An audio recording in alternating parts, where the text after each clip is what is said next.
So hello dear students, welcome to JW pathlab. आज के video में दोस्तों मैं आपको बताऊंगा किस तरह से सेमी ऑटो एनालाइजर में आप कैल्शियम के पैरामीटर्स को फिट करके कैलिब्रेट करके किस तरह से आप लोग टेस्ट लगाते हो। तो ये बेसिक नॉलेज है और बहुत ही इम्पोर्टेंट है। तो सबसे पहले आप जब भी आप कैल्शियम की किट खरीदेंगे तो उसके साथ में कैल्शियम का रिएजेंट होगा और दूसरी चीज इसका स्टैंडर्ड होगा और साथ में इसके एक लिटरेचर दिया होगा जिसमें पैरामीटर्स लिखे होते हैं, जिस पैरामीटर्स को देखकर हमें मशीन में सेट करना है। सेट करने के बाद स्टैंडर्ड की मदद से हमें कैलिब्रेट करना है, तो टेस्ट लगाना है। तो इसका मैं आपको इमेज जो है स्क्रीन पे आपको आ जाएगा कि किस तरह से पैरामीटर हमें सेट करना है। तो जैसे ये हमारे पास सेमी ऑटो एनालाइजर है बेनेस्फेरा का। तो बेनेस्फेरा में मैंने अपने मशीन को ऑन कर दिया है। थोड़ा आगे लिया सर।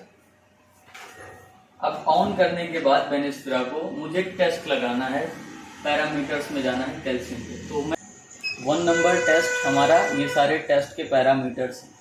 तो मुझे कैल्शियम को कैलिब्रेट करना है, उसके पैरामीटर्स को सेट करना है। तो मैं कैल्शियम देख लेता हूँ कहाँ पर है मेरा। ये मेरा 22 नंबर पे CA यानी कैल्शियम का फीडिंग हमें यहाँ पे करना है। तो मैंने कैल्शियम को सिलेक्ट कर लिया, उसके बाद मुझे इंटर कर देना है। इंटर करने के बाद कुछ इस तरह से इंटरफेस सामने आएगा। इसमें एडिट का ऑप्शन आएगा, स्टैंडर्ड आएगा, QC आएगा।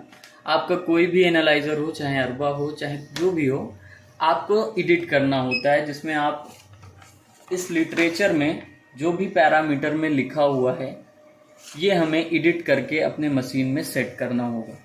तो लिटरेचर आप लोग एक बार देख लीजिए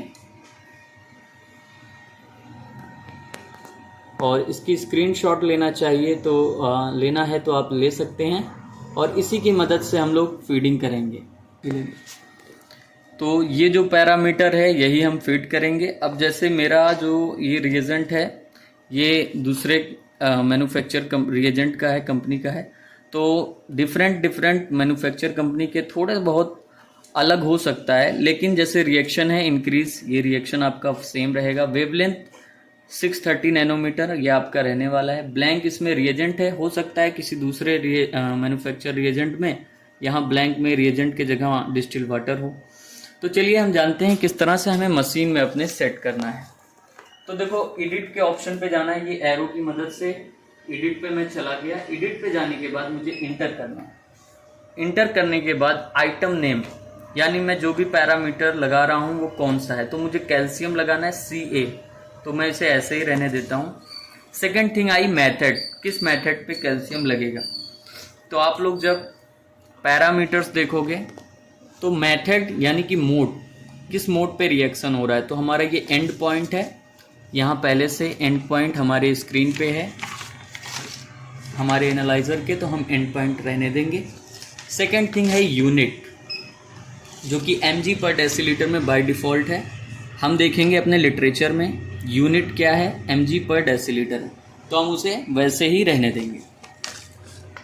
थर्ड थिंग है हमारा टेम्परेचर। तो फ्लो सेल का टेम्परेचर 37 डिग्री सेंटीग्रेड ही रहता है, तो इसे हमें ऐसे ही रहने देना है। उसके बाद वेवलेंथ आता है, मशीन पूछता है फर्स्ट वेवलेंथ और सेकंड वेवलेंथ क्या रहेगा। तो उसके लिए हम लिटरेचर देखेंगे और यहाँ लिटरेचर में हमें सिर्फ एक वेवलेंथ दिखाई दे रहा है, यानी कि ये प्राइमरी वेवलेंथ है और इसका वेवलेंथ 630 नैनोमीटर है।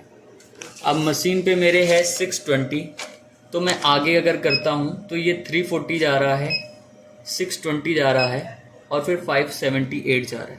यानी कि नियर बाई में अगर मैं बात करूँ, मेरा वेवलेंथ 630 के नियर बाई में है, इसीलिए वेवलेंथ में जो सिलेक्ट करूँगा वो 620 नैनोमीटर करूँगा। सेकेंड वेवलेंथ हमारे लिटरेचर में नहीं दिया है, तो हम इसे ऐसे ही रहने देंगे। फिर उसके बाद ब्लैंक पूछता है मशीन, तो ब्लैंक भी हम लोग देख लेंगे। ब्लैंक विथ रिएजेंट है, तो यहाँ पे बाय डिफ़ॉल्ट हमारे मशीन में ब्लैंक विथ रिएजेंट लिखा हुआ है, तो इसे ऐसे ही हम लोग छोड़ देंगे। नो फैक्टर है। अगर हम फैक्टर की बात करें तो हमारे जो पैरामीटर्स है लिटरेचर का, उसमें कोई भी फैक्टर की बात नहीं कही गई है, तो हम फैक्टर ऐसे ही छोड़ देंगे जो बाय डिफ़ॉल्ट है। और जब हम स्टैंडर्ड से कैलिब्रेट करेंगे तो मशीन खुद ही जो है फैक्टर अपना जनरेट करेगी। फिर नॉर्मल और हाई है कि कैल्शियम का क्या नॉर्मल में हाई होगा लो होगा, तो ये आप लोग अपने लैब के नॉर्मल वैल्यू के हिसाब से सिलेक्ट कर सकते हो। तो मैं ऐसे ही रहने दूंगा इसे। नॉ डिले टाइम और टेस्ट टाइम भी इम्पॉर्टेंट है, तो हम अपने लिटरेचर पे जाएंगे अगेन और देखेंगे डिले टाइम क्या है। तो डिले टाइम यहाँ पे 5 सेकेंड है, डिले टाइम हम 5 सेकेंड रहने देंगे। टेस्ट टाइम हमारा 0 रहेगा बिकॉज एंड पॉइंट रिएक्शन है। नौ उसके बाद मशीन पूछती है डेसिमल डिजिट, कितने डेसिमल में आपको रिजल्ट चाहिए, तो 2 डेसिमल में चाहिए, तो इसे ऐसे ही रहेंगे। Then aspiration volume, aspiration volume आपको मोस्टली 400 माइक्रोलीटर ही सिलेक्ट करना होता है, ताकि जो है अगर आप 500 करोगे तो आपका जो मशीन है वो एयर ले लेता है। दैट इज़ वाई हम लोग 400 माइक्रोलीटर सिलेक्ट करते हैं। तो यहाँ पे सारे पैरामीटर सेट हो गए हैं। तो अब मैं सिंपली क्या करूँगा, इसको सेव करूँगा और सेव करने के लिए मुझे इंटर बटन दबाना होगा। तो मैंने इंटर बटन दबाया और ये मेरा सब कुछ सेव हो गया हमारे मशीन में। उसके बाद ये तो पैरामीटर सेट होने की बात हो गई। अब मुझे स्टैंडर्ड सेट करना है कि स्टैंडर्ड हमारा जो है, जैसे कि ये मेरा स्टैंडर्ड है, दिस इज स्टैंडर्ड, ये स्टैंडर्ड मेरा है। तो अब मुझे देखना है इस स्टैंडर्ड की कंसंट्रेशन वैल्यूम कितनी है। जैसे यहाँ आप लोग देखोगे कैल्शियम का स्टैंडर्ड 10 mg/dL होता है, तो मुझे वो सेट करना होगा। तो इसके लिए स्टैंडर्ड पे मैं एरो की मदद से गया, देन मुझे इंटर करना है। इंटर करने के बाद मेथड आएगा, तो लीनियर रहने देना है आपको। नंबर ऑफ स्टैंडर्ड तो 1 है, 1 ही रहने देंगे। रिपीट टाइम आप वैसे ही रहने दीजिएगा। इम्पॉर्टेंट है आपका स्टैंडर्ड, जो कि ऑलरेडी बाय डिफ़ॉल्ट 10 mg/dL पे जो है सेव है, तो इसे हमें सेव कर लेना है। तो इंटर बटन में अगेन दबाऊंगा और ये पैरामीटर हमारे स्टैंडर्ड का सेव हो जाएगा। तो अब इस मशीन में पैरामीटर्स जितने भी थे, जितने पैरामीटर थे कैल्शियम के जो लिटरेचर में दिया था, वो हमने इस पे सेव कर दिया है। अब मुझे बस देखना है कि स्टैंडर्ड की वैल्यू जो भी मेरे रिएजेंट की है वो करेक्ट 10 mg/dL आ रही है या नहीं। अगर आ रही है या नियर बाय 10 mg/dL है, तो मेरी मशीन जो है सही है, सही रिपोर्ट दे रही है कैल्शियम के लिए। तो चलो मैं बताता हूँ कैसे लगाना है आपको। अब पैरामीटर सेट हो गए और स्टैंडर्ड भी वैल्यू सेट हो गई। अब मुझे ओके पे इंटर कर देना है। स्विचिंग लेगा, स्टेबलाइजिंग टेम्परेचर लेगा, लैंप वगैरह। उसके बाद यहाँ पर मशीन बोलेगा वाटर ब्लैंक के लिए, तो वाटर ब्लैंक मुझे एस्पिरेशन कराना होगा।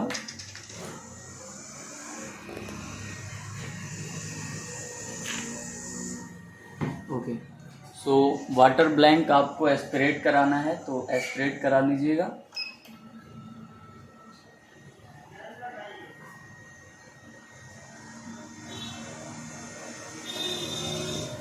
ओके, तो ये हमारा वाटर ब्लैंक ले लिया। अब यहाँ रिएजेंट ब्लैंक है, तो रिएजेंट ब्लैंक मैं तैयार करूँगा और स्टैंडर्ड तैयार करूँगा और टेस्ट तैयार करूँगा। हमने अपने मशीन पे पैरामीटर सेट कर लिया, स्टैंडर्ड की वैल्यू सेट कर ली। अब हमें स्टैंडर्ड, ब्लैंक और टेस्ट तीनों हमारे पास है, तो उसको हम लगाएंगे। इसके लिए आपको 4 ट्यूब ले लेनी है। सबसे पहले मैं आपको बता रहा हूँ, आप 4 ट्यूब ले लीजिए। एक आपका ब्लैंक होगा जिसपे बी लिख दीजिए, सेकंड आपका स्टैंडर्ड होगा और थर्ड आपका SS मैंने लिखा है, जो कि स्टैंडर्ड एज ए सैंपल। ये जो स्टैंडर्ड पहले वाला था ये आप लगाते हो, पहले वाला स्टैंडर्ड जो हम लगाएंगे वो लगाते हैं ताकि हमारी मशीन फैक्टर को जनरेट करे। सेकेंड वाला जो स्टैंडर्ड एज ए सैंपल लगाते हैं हम लोग, ताकि हमें पता चले कंसंट्रेशन की जो स्टैंडर्ड की वैल्यू है वो करेक्ट आ रही है या नहीं आ रही है। उसके बाद हम लोग टेस्ट लगाएंगे। पेशेंट का सैंपल भी है, तो वो भी मैं आपको दिखाऊंगा। 2 पेशेंट का सैंपल है, T1 T2, जिसे मैंने टेस्ट 1 टेस्ट 2 इंडिकेट कर दिया है। तो अब देखो, मुझे पहले एज अ लिटरेचर में जैसे लिखा हुआ है 1000 माइक्रोलीटर ब्लैंक रिएजेंट लेना है, स्टैंडर्ड भी 1000 माइक्रोलीटर लेना है और साथ ही साथ जो टेस्ट लगाऊंगा वो भी 1000 माइक्रोलीटर हमें रिएजेंट लेना होगा। स्टैंडर्ड अगर ब्लैंक लगा रहा हूँ तो मुझे और कुछ नहीं लेना है, सिर्फ रिएजेंट लेना है। स्टैंडर्ड में मुझे 10 माइक्रोलीटर स्टैंडर्ड लेना होगा और टेस्ट में मुझे सैंपल लेना होगा, सीरम प्रेफर्ड सैंपल होता है, 10 माइक्रोलीटर लेना होगा। मिक्स करना है, इंक्यूबेट करना है 3 मिनट के लिए लेस देन 30 डिग्री सेंटीग्रेड पे। उसके बाद हमें अपना रेस्पिरेट करके रिजल्ट देखना होता है। तो चलिए मैं ले लेता हूँ।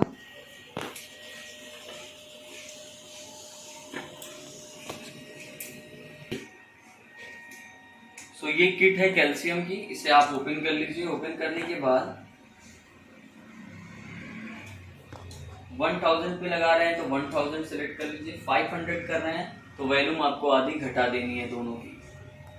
तो ब्लैंक में 500 में फिल कर देता हूँ।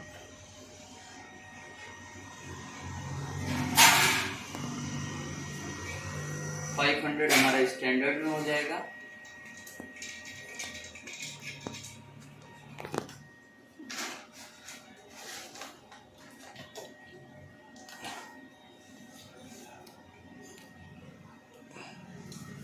टिप, अगर आपका थोड़ा सा भी कंटामिनेटेड हो जाए या उस पर जो है रिएजेंट लग जाए तो उसे आपको चेंज कर लेना है।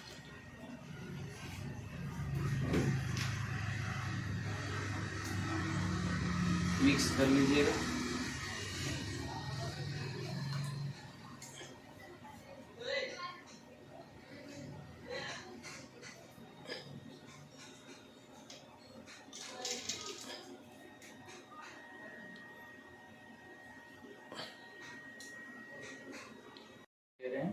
T2 टेस्ट के लिए और बहुत सिंपल में भी मैं रिएजेंट कैल्शियम का ले लेता हूँ।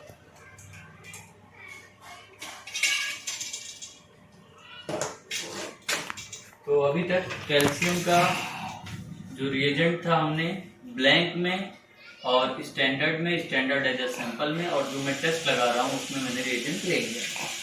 सेकेंड थिंग क्या करनी है, आप फिर लिटरेचर देखेंगे, आपको ब्लैंक जो है एस्पिरेट कराना है सिर्फ रिएजेंट के साथ। तो अब आप अगर ये इंटरफेस देखिए, सर थोड़ा इंटरफेस दिखा दीजिए बच्चों को।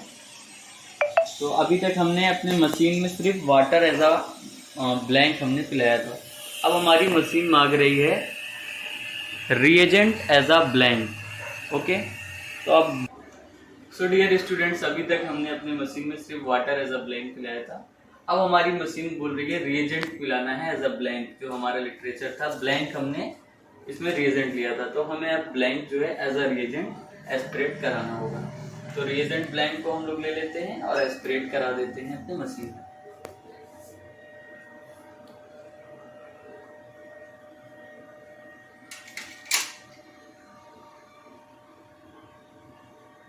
तो ये हमारा ब्लैंक जो है एज अ रिएजेंट हो गया। अब हमें इंटर करना है। इंटर करने के बाद यहाँ टेस्ट सैंपल आएगा और टेस्ट स्टैंडर्ड। तो हमें स्टैंडर्ड अपना पहले देखना होगा, सेट करना है। तो स्टैंडर्ड पे हम जाएंगे और ओके बटन को इंटर कर देंगे।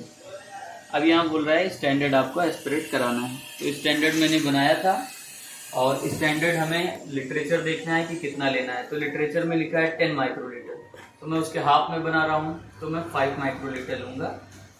तो चलिए ले लेते हैं। तो स्टैंडर्ड का ले लेना है आपको 5 माइक्रोलीटर। ये मेरा स्टैंडर्ड का टेस्ट ट्यूब है। मिक्स करना है अच्छे से और कलर भी चेंज हो जाएगा। स्टैंडर्ड डालते ही ब्लू कलर में हो जाएगा। ये हमारा स्टैंडर्ड पहला था। अगेन स्टैंडर्ड लिए हम अपने दूसरे टेस्ट ट्यूब में, जो हमारे स्टैंडर्ड एज सैंपल है, इसमें हमें ले लेना है। लेने के बाद अच्छी तरीके से हमें मिक्स करना होगा। तो ये स्टैंडर्ड हो गया। अब जो टेस्ट लगाऊंगा पेशेंट का, वो भी सैंपल मुझे लेना है। टिप आप हमेशा चेंज करते रहिए।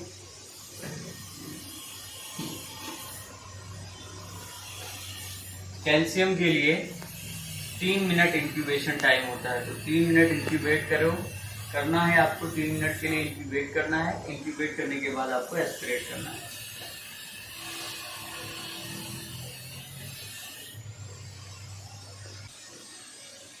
सेकेंड थिंग आपका इम्पोर्टेंट ये है कि आप जब भी टेस्ट लगा रहे हो किसी भी पेशेंट के सैंपल का, आपका जो सीरम होना चाहिए क्लियर होना चाहिए, इसलिए सेंट्रीफ्यूज पूरी तरह से करिए ताकि आपका जो सीरम है वो अच्छी तरीके से सेपरेट हो जाए।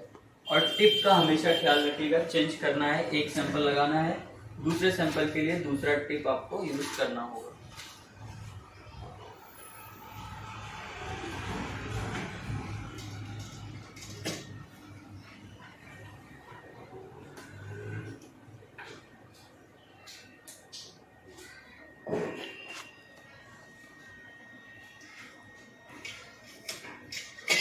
ये मेरा सेकंड सैंपल है।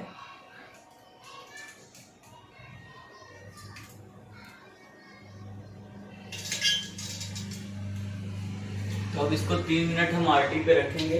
आफ्टर 3 मिनट हमें एस्पिरेशन कराना होगा अपने मशीन में। तो डियर स्टूडेंट, 3 मिनट्स हो गया है इंक्यूबेशन का। अब स्टैंडर्ड में पहला वाला एस्पिरेट कराऊंगा ताकि मेरा जो काइनेटिक फैक्टर जो फैक्टर है वो जनरेट हो जाए इस मशीन में। तो स्टैंडर्ड को एस्पिरेट कराना है। अब इसमें जो है हमारी मशीन फैक्टर जनरेट करेगी। सो फैक्टर यहाँ पे जनरेट कर दी है, इसे हमें सेव कर लेना होगा। अब टेस्ट सैंपल जो मैंने बनाया था स्टैंडर्ड एज ए सैंपल, उसको मैं लगाऊंगा ताकि मुझे पता चल जाए कंसंट्रेशन की वैल्यू क्या आ रही है। तो टेस्ट सैंपल ओके करना है और ये स्टैंडर्ड एज ए सैंपल इसमें एस्पिरेट कराना है ताकि पता चले कि कंसंट्रेशन की वैल्यू 10 mg/dL के आसपास है या नहीं। तो इसे एस्पिरेट कराना है आपको।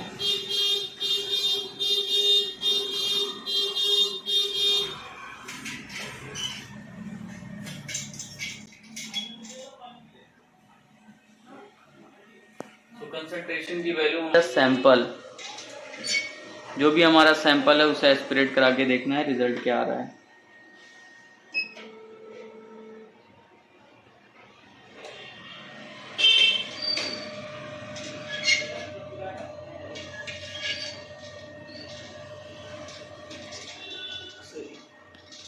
सो पेशेंट 1 का आ गया हमारा वैल्यू। इसी तरह से पेशेंट 2 का जो सैंपल है उसको एस्पिरेट कराएंगे।